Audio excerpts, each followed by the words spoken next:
Hello students, this is Ashok Riwal. I welcome you all in Edo Riwal's classes.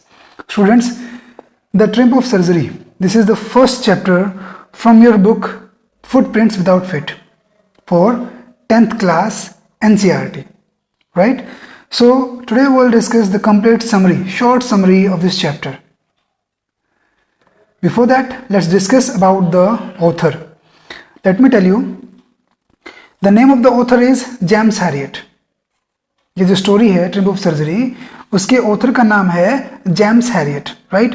So James Herriot जो थे, James Herriot वो एक British doctor हैं, veterinary surgeon थे. James Herriot veterinary surgeon, and he was born in England. He was born on 30th of October 1916. Right, and he got died on 23rd Feb in 1995. Right, ये उनका जन्म और ये उनकी मृत्यु. ठीक है, तो वो एक बेस्ट वेटनरी डॉक्टर तो थे ही, साथ में एक बेस्ट ऑथर, बेस्ट राइटर भी थे. और उन्होंने जो बहुत सारी नॉवल, शॉर्ट स्टोरीज लिखी, उन पर कई सारी मूवीज़ भी बनी हैं, जैसे all creatures great and small. ये एक मूवी है जो उनके नॉवेल्स पे बनी हुई है. ऐसी और भी बहुत सारी मूवीज़ हैं, every living thing, dog stories, ऐसी कई सारी हैं. ठीक है, तो अभी द ट्रिम्प ऑफ सर्जरी, इसके टाइटल के बारे में बात कर लेते हैं. Students, a triumph of surgery means here that triumph means victory. Surgery is the word used here for a medical, for a treatment. तो एक ट्रीटमेंट की विक्ट्री है, ये इसका टाइटल है. ठीक है, और अब कैरेक्टर बता दूं मैं. नंबर 1 तो कैरेक्टर है इसका ट्रिकी, जो मेन कैरेक्टर है वैसे हम कहेंगे. डॉग है इस स्टोरी में. Is pampered and overfed by his rich mistress. इसकी मिस्ट्रेस कौन है? इसकी मिस्ट्रेस है Mrs Pumphrey. Mrs Pumphrey, she was a rich lady, एक अमीर औरत है, और उसका ये पालतू कुत्ता है ट्रिकी, उसको बहुत ज़्यादा ओवर पैम्पर करती है, बहुत ज़्यादा खाना खिलाती रहती है. ही फॉल्स सीरियसली, वो बीमार हो जाता है. And his mistress consults a veterinary surgeon. एक वेटनरी डॉक्टर से, सर्जन से वो बात करती है. Does he perform an operation, क्या वो कोई ऑपरेशन करता है? डज द डॉग रिकवर, और क्या डॉक्टर जो डॉग है वो रिकवर करता है, ठीक होता है? तो ये सारे कुछ क्वेश्चंस के आंसर अब इसमें डिस्कस करने वाले हैं. ठीक है, तो चलिए चलते हैं इसकी मेन स्टोरी की तरफ. As I told, doctor, the first point that goes with the doctor worried. Doctor कौन था? Mister Herriot. Mister Herriot, the doctor James Herriot is really worried. वो बहुत चिंतित होता है. क्यों? Tricki had become very fat, क्योंकि वो बहुत ज़्यादा फैटी हो गया था. और फैटी क्यों हो गया था students? You know very well, वो ओवर फीडिंग के कारण. ठीक है, and he looks like a blotted sauces. Blotted sauces होता है एक फूला हुआ सा काइंड ऑफ. ठीक है, fatty, over fatty. His red colour के धब्बे से उसके ऊपर थे. His eyes are red and rheumy. उसकी आंखें भी बिल्कुल लाल जलती हुई दिखाई दे रही थी. Mrs Pumphrey is the mistress of a dog. Mrs Pumphrey, जैसे कि बता चुका हूँ, वो इसकी मालकिन है. And she has given him malt and cod liver oil. उसने इसको बहुत सारे खाने की चीज़ें, कोल लिवर ऑयल, ये भर भर के, इवन हॉर्लिक्स उसको एवरी नाइट पिलाती थी. बट नथिंग वर्क्स, और कुछ काम वगैरह ये करता नहीं था. तो this was the reason of this condition of that pet dog. अब डॉक्टर इसलिए, क्योंकि डॉक्टर उनका वेटनरी सर्जन है, वो उससे कंसल्ट किया था मिसेस पैम्फ्रे ने, तो इसलिए थोड़ा सा वरीड था. ठीक है, अब चलते हैं नेक्स्ट स्लाइड की तरफ. Now the doctor he advises. अब डॉक्टर एडवाइज करता है क्या? डॉक्टर एडवाइज करता है that James Herriot advise Mrs Pumphrey, उनको एडवाइस करता है कि भाई James Herriot realise that Tricki's only fault was greed for food. मतलब उसका मेन फॉल्ट क्या था? कि वो फूड के लिए बहुत ज़्यादा ग्रीडी था, वो dog. So doctor James Harriet advices Mrs पैम्फ्रे that she must cut ट्रिकीज food write down. अगर उसको बचाना है, उसकी कंडीशन को ठीक करना है, तो उसे अभी के अभी उसका सारा जो फूड जितना वो खिला रही है उसको कट शॉर्ट कर देना चाहिए, कम खिलाना चाहिए. She must give the dog some exercise, और बेसिकली उसको कुछ एक्सरसाइज भी करवानी चाहिए. She must keep him on very strict diet. उसको बहुत स्ट्रिक्ट डाइट देनी चाहिए, मतलब लिमिटेड फूड उसको देना चाहिए. Otherwise he will fall ill, otherwise वो बीमार हो जाएगा. तो ये सुझाव डॉक्टर जो पैम्फ्रे है, पैम्फ्रे को मिस्टर हैरियट जो है वो देता है. राइट. फिर थर्ड पॉइंट है ट्रिकी फॉल इल, और फाइनली ट्रिकी फॉल्स इल, बीमार हो ही जाता है वो. ऑब्वियसली क्योंकि इतना ज़्यादा खाना खाएगा तो बीमार होना ही था उसको. Within a few days, Dr. Harriet receives a call from Mrs. Pamphray. कुछ दिन में ही मिसेस पैम्फ्रे उसको कॉल करती है डॉक्टर को और पूछती है. She tells him that tricky doesn't eat and has bouts of vomiting. क्या कहती है कि भाई ट्रिकी अब कुछ खाता पीता नहीं और वो वोमिटिंग करता रहता है, बार बार उल्टियां करता रहता है. ठीक है. He only lies down on a rug panting. एक रग नीचे यानी कि जो कपड़ा है रफ उसके ऊपर लेटा रहता है, पेंटिंग करता रहता है, मीन्स हाफता रहता है. The doctor advises her that Tricki needs to be hospitalised. अब डॉक्टर को समझ में आ जाता है कि भाई करना क्या है. वो कहता है कि भाई ठीक है, इसको ना हॉस्पिटल में लेकर आना पड़ेगा. He needs to be hospitalised for a fortnight, at least 15 दिन के लिए. And he is to be kept under observation. और मेरी ऑब्जर्वेशन के अंडर इसको रखना होगा, तब जाके इसको कुछ ठीक हो पाएगा, कुछ आराम मिलेगा. So all these things he says to Mrs Pumphrey. And ultimate he knows, वो जानता था कि भाई इसकी बीमारी का इलाज ऐसे नहीं हो सकता, क्योंकि घर पे रहेगा तो मिसेस पैम्फ्रे उसको ओवरफीडिंग करती रहेगी, खिलाती रहेगी, पिलाती रहेगी. And he is not going to be recovered soon. Right. Next, Tricki at hospital. अब फाइनली उसको हॉस्पिटल ले आती है मिसेस पैम्फ्रे. जब मिसेस पैम्फ्रे उसको लेकर आ रही होती है अपनी गाड़ी में, तो वो बहुत सारी उसकी खाने पीने की चीज़ें, उसके लिए बहुत सारी सामान रख देती है मिसेस जो पैम्फ्रे है मिस्टर हैरियट की गाड़ी में, जब वो लेकर आ रहा होता है उसे. ठीक है. And she was crying even, वो रो रही थी अपने डॉग के लिए. तो यहाँ पे क्या कहते हैं, वो हॉस्पिटल ले आता है. At the surgery means at the hospital the house hold dogs search around tricky. वो उसके आसपास घूमते रहते हैं. जो हाउस होल्ड बाकी जो कुत्ते थे, डॉगीज थे, वो उसके आसपास घूमते हैं. ही सीम्स देम लाइंग मोशनलेस. अब उसको लगता है कि बाकी डॉग्स को कि तो यार मोशनलेस है, बिल्कुल लेटा रहता है. Bed for Tricki is made in a warm loose box. एक वार्म लूज बॉक्स था बाहर. कोई स्पेशल बेड नहीं लगाया मिसेस पैम्फ्रे की तरह. मिसेस पैम्फ्रे ने उसके लिए स्पेशल कुशन्स वगैरह लगा रखे थे, बहुत सारे और सिंपल बेड थे उसके लिए. लेकिन यहाँ पे उसने क्या किया, सिर्फ बाहर एक बॉक्स में उसके लिए सेटिंग कर दी लेटने की. For 2 days no food is given to him. For 2 days कोई खाना नहीं दिया डॉक्टर ने उसको.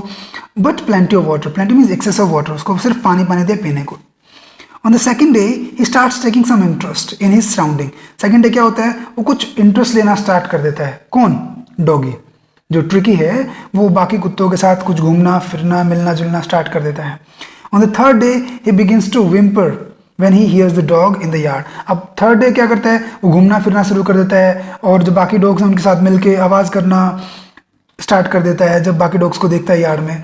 Tricky starts taking a walk around the bowls, licking casually inside one or two of them. जो बाउल्स रखे हुए थे उनके खाने पीने के, उनके आसपास घूमना शुरू कर देता है और उनमें लिकिंग करता है, कुछ चाटता पीटता रहता है, भाई कुछ खाने के लिए मिल जाए उसे. तो लाइक दैट. अब वो हॉस्पिटल में आकर कुछ इंटरेस्ट लेना स्टार्ट कर देता है ट्रिकी. लेकिन मीनवाइल उसे काफ़ी दिन हो जाते हैं यहाँ पे. और मिसेस पैम्फ्रे जैसा कि आप जानते हैं बहुत ओवर पैम्परिंग करती थी उसको, तो उसे टेंशन हो जाती है, पूछती रहती है इन बिटवीन कि सर कैसा है, क्या प्रॉब्लम है, कैसा क्या कुछ रहा. अब जैसे उसके अंदर 2-4 दिन में थोड़ा बहुत ठीक हो जाता है तो एक रैपिड प्रोग्रेस होती है. उसकी प्रोग्रेस को देख के यहाँ पे अब वो मिसेस पैम्फ्रे जो फ़ोन करती है, तो Tricki's progress is rapid. He has no medical treatment of any kind. क्योंकि उसे मेडिकल की तो कोई जरूरत थी नहीं ट्रीटमेंट की. He runs about the dogs joining their friend by barking. उनके पीछे भौंकता हुआ घूमता हुआ अपने दोस्तों के साथ ऐश करता है वो. He starts fighting for his share for of food and hunts rats at night. और क्या बाकी जो डॉग हैं, क्योंकि घर पे तो यार इवन अगर आप टेक्स्ट जब पढ़ेंगे आपको पता चलेगा मिसेस पैम्फ्रे उसको केक्स, चॉकलेट्स, एग्स और भी आइसक्रीम्स पता नहीं क्या क्या खिलाती रहती थी. अब यहाँ पे उसे लिमिटेड खाना मिलता है तो क्या बाकी के साथ भागता है खाने के लिए, लड़ता है इवन. और रात को रेट्स के पीछे हंट करता है, यानी कि उसकी कसरत होती है, एक्सरसाइज होती है, वो भागता है. Doctor Harry tells Miss Pumphrey that Tricki is not in danger. वो कहती कि भाई वो डेंजर में नहीं है. And recovering rapidly. बताता है कि वो रैपिडली बहुत जल्दी ही मतलब रिकवर कर रहा है. अब इतना सुनकर मिसेस पैम्फ्रे जो है वो खुश हो जाती है. And she starts bringing eggs. अब उसके लिए कभी एग्स भेजती है लगभग 2 दर्जन at a time to build up his strength. भाई चलो कहती है ये बेचारा कमज़ोर हो गया होगा बीमार होकर, जल्दी ठीक हो जाएगा, तो उसके लिए और ज़्यादा वो क्या भेजती है, एग्स वगैरह भेजती रहती है ताकि ये खा ले. ठीक है. Wine and brandy, even wine और ब्रांडी भेजती है टू इम्प्रूव ट्रिकीज कॉन्स्टिट्यूशन, ताकि ट्रिकी है उसकी हालत और सुधार हो और डाइजेशन ठीक रहे, वो स्वस्थ रहे, हेल्दी हो। The doctor inform that tricky has recovered and Mrs पैम्फ्रे can collect him. लेकिन फाइनली वो डॉक्टर कहता है कि आप ये ठीक हो गया, आप उसको ले जा सकते हो।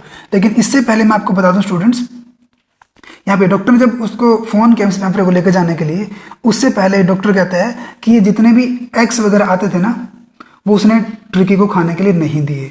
जितनी भी वाइन वगैरह आती थी, ब्रांडी वगैरह आती थी, वो भी उसने उसको खाने के लिए नहीं दी। वो सारा वो खुद, वो और उसकी टीम वो एंजॉय करते थे। काफ़ी फनी है ना।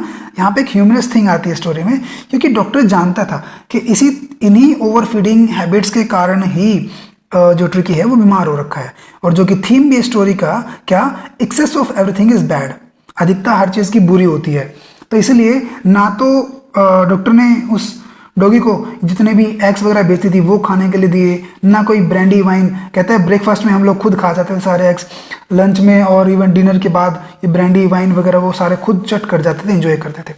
और ऐसा देखकर जो डॉक्टर है उसे बहुत मज़ा आता है। वो कहता है कि यार ऐसा मन कर रहा है कि मैं ना इसको रख लेता हूँ, मतलब एज ए गेस्ट, और काफ़ी दिन तक हम इसको अगर यहीं रख लें तो बेटर होगा।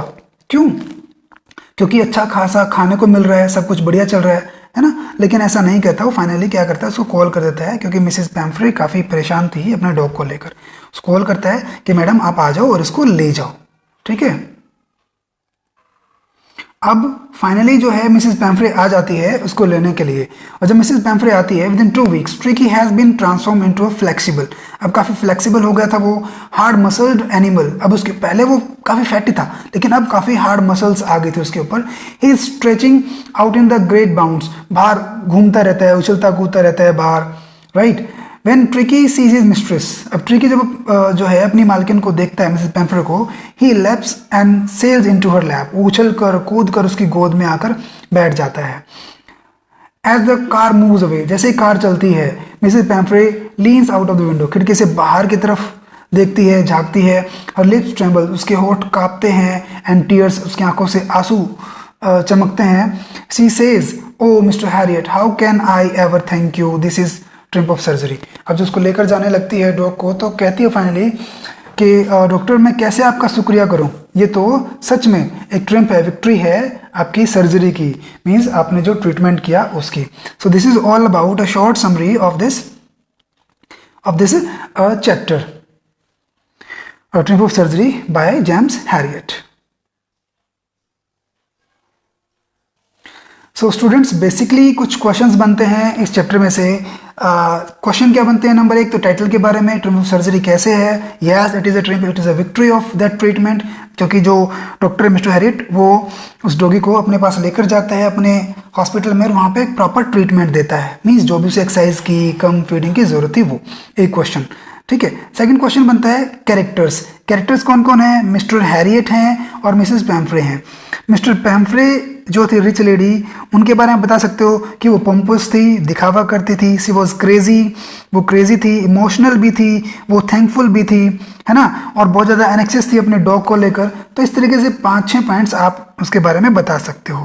दूसरा कैरेक्टर मिस्टर हैरियट है, वो बता सकते हो वो एक बेस्ट वेटनरी सर्जन था, बहुत अच्छा डॉक्टर था, और he knows the proper care, उसे कब किसको क्या ट्रीटमेंट देना है वो भी वो जानता था, ठीक है। और थोड़ा सा ह्यूमरस भी था, फनी भी था, क्योंकि वो खाना वाना डॉग को नहीं देता और खुद खा लेता है, इवन बताता भी नहीं मिसेस पैम्फ्रे को कि भाई मैंने ऐसे ऐसे ट्रीटमेंट किया। तो ये सारे कैरेक्टर्स हैं, ठीक है। और बाकी जो टेक्स्टुअल क्वेश्चंस हैं वो भी हम इसके डिस्कस करेंगे नेक्स्ट वीडियो में। तो टिल देन आई होप आपको पसंद आई होगी। अगर ये वीडियो आपको पसंद आई स्टूडेंट्स, आप इसको लाइक कर सकते हैं, and if you are new on our channel you can subscribe our channel A.Rival's classes, क्योंकि ऐसी बहुत सारी वीडियोस हम लोग लेकर आते रहते हैं अपने चैनल के ऊपर। और फर्दर आप इसको शेयर भी कर सकते हो अपने फ्रेंड्स में, ताकि वो भी इस समरी को ईजिली सुन सकें, पढ़ सकें, ठीक है। Till then bye bye, thank you. You have been with mister Ashok Riwal, your teacher, your friend on YouTube, A.Rival's classes. Thank you. Bye-bye.